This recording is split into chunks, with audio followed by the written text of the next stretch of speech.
Time for another Mastertronic release, and this game was released in 1988. Whoa, whoa, whoa, it's Majik. So we've got a pretty run-of-the-mill later era Mastertronic front cover here. Logo's quite nice there.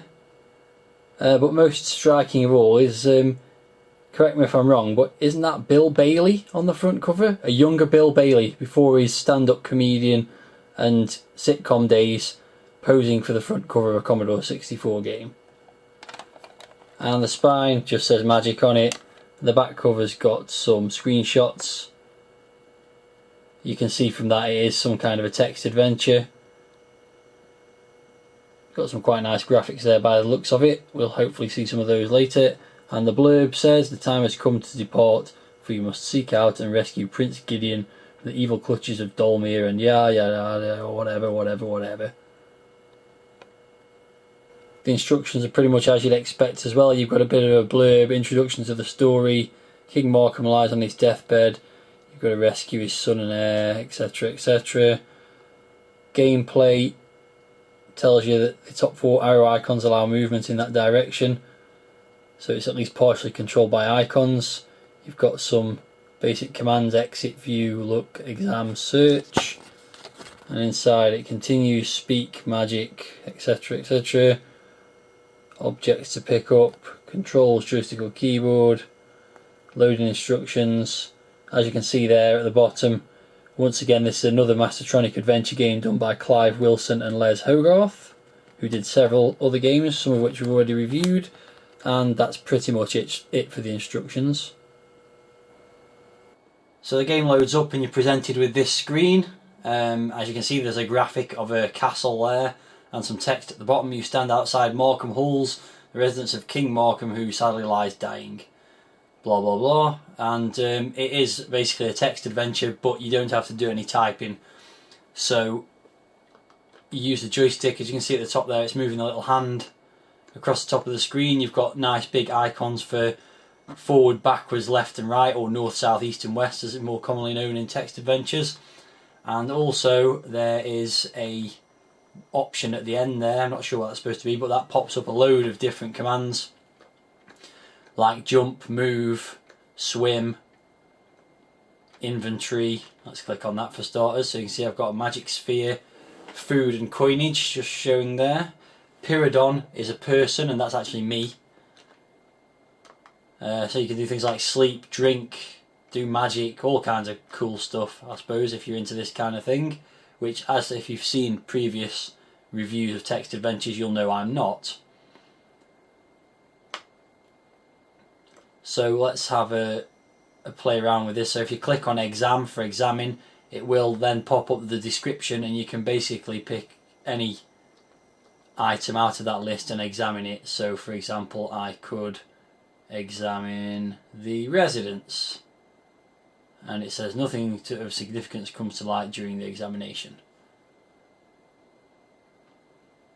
So how do I get out of this bit? Exit. That goes back to that screen. Okay, so if I try and go north, Chancellor Riga raises his hand. "You first must rescue Gideon," he proclaims. Right, so I've got to rescue Gideon. That's the idea of the game.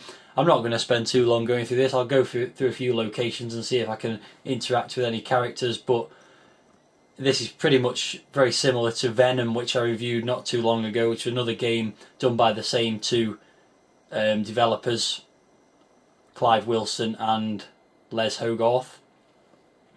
So basically, it's much along the same lines. It seems to have been refined slightly again. The navigation seems a bit easier than last time, but otherwise it's a clever graphical user interface to facilitate playing a text adventure, basically. Nicely done, but not that interesting. So I'm going to go east, and there's a bit of text there. It says, "Many years ago, when the land was yet young, the rulers built Markham Halls, and the future kings were all called Markham." Okay. And a description, as you can see there. Not going to read it all out, I'm sure you're capable of reading, so I will go east again. And I'm in the village.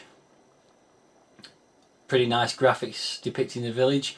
My big complaint usually about these games is there's no sound at all. You wouldn't really expect any sound for the actions that you do, but why not invest some of the memory on a few SID tunes that can play in the background that would be quite nice and atmospheric and sort of make it a bit more interesting. So I'm just going to, it says here, the village idiot Capriol dances in to stand in front of you. Okay, let's see if we can interact with him. So if I was to choose speak, then the person window lights up and gives you a choice of who to speak to, which would obviously be him, and he says some rubbish. So let's move on. I don't know what's happened there. Okay, so let's move north. You stand within the shoemaker's shop. Row upon row of finely crafted boots line the walls. The shop is otherwise quite dingy and lacking any decoration. Okay, so there's another guy to talk to here.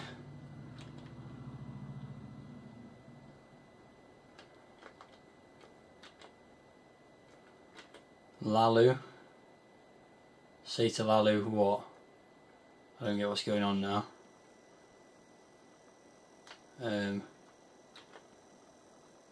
That makes no sense. What? I don't really understand that. I just want to talk to him. I don't know what to say to him. Jump?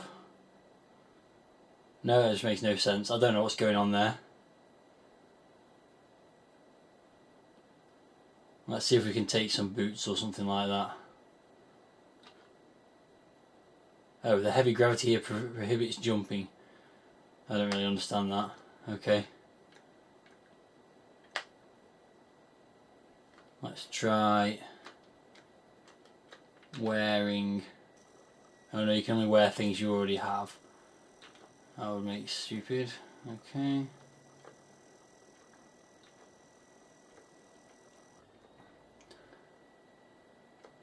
Let's try get. There's nothing of value in the immediate area. Okay, give up with that already.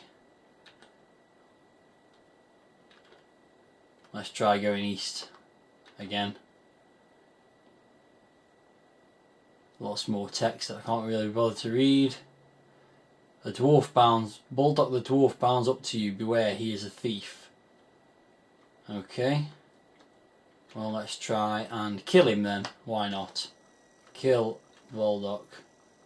Runs off like giggling like a demented child. Very nice and mostly useless, sorry.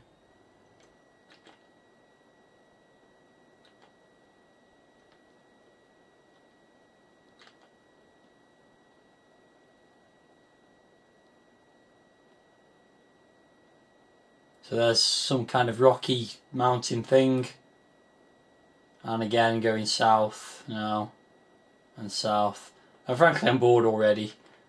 So simply put, if you like text adventures, it looks pretty good. I've read it's pretty decent. It's just of absolutely no interest to me. I can't say it's rubbish because I just don't care enough to even play it for any length of time. I don't want to even try and get into it. So not worth $1.99 for me, but if you're into those kind of games, as I've said before, as I'll say again when I review the other text adventures from Mastertronic, then it might be worth checking out. If